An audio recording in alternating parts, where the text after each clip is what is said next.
Mais tout d'abord, la sortie d'un énorme livre de photos consacré aux synagogues oubliées, perdues, reclus au cœur ou au fin fond de l'Europe. Les synagogues de l'exil, c'est un très joli voyage qui passe par l'Italie, la Serbie ou la Hongrie ou même l'Angleterre. Il a été fait par David Abitbol à travers 12 pays. C'est un ancien photographe de mode. Il s'est attaqué au temple juif et comme personne ne voulait l'éditer, il a publié son livre tout seul aux éditions Messenger et il a bien fait. Explication et reportage, Maëlle Benoliel.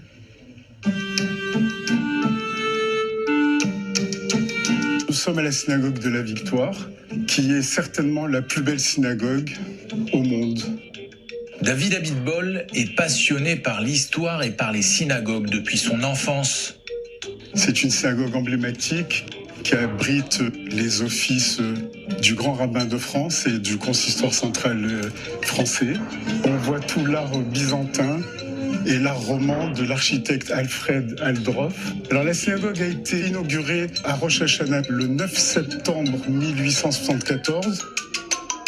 Ces dernières années, cet ancien photographe de mode a parcouru plus de 33 000 kilomètres à travers 12 pays d'Europe pour immortaliser 52 lieux de culte, des témoins de l'existence d'une vie juive passée et présente selon lui.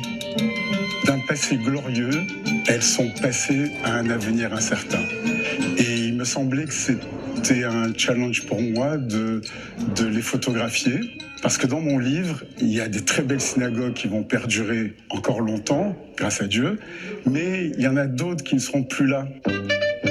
De la grande synagogue de Budapest aux synagogues vénitiennes, en passant par celle de Londres, Amsterdam, sans oublier Paris, Bruxelles, Lausanne ou encore Berlin, David Abitbol met en lumière ces maisons de l'Éternel.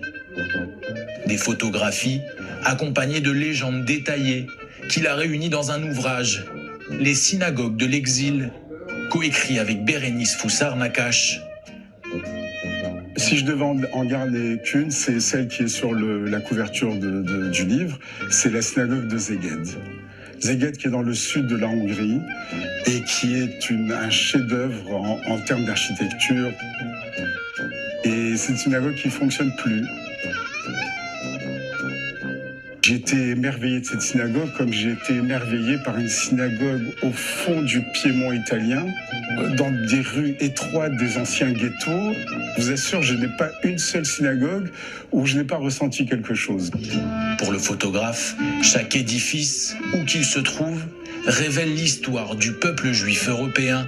J'ai découvert un peuple, alors je dis pas que je ne connaissais pas son histoire, mais je ne connaissais pas l'histoire de l'intérieur. Par exemple, il y a une synagogue à Alba-Oulia, où c'est une présidente exceptionnelle qui fait un travail magnifique, et qui m'a dit, dans cette synagogue, quand à la construction, le rabbin était tellement soucieux du bon comportement des Juifs dans la ville, et qu'il y avait une prison dans la synagogue. Et les Juifs qui avaient un mauvais comportement, ils les enfermaient le temps qu'il fallait pour qu'ils reviennent à un bon comportement.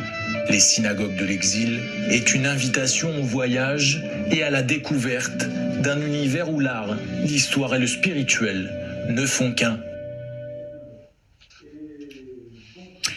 Une idée, une expo.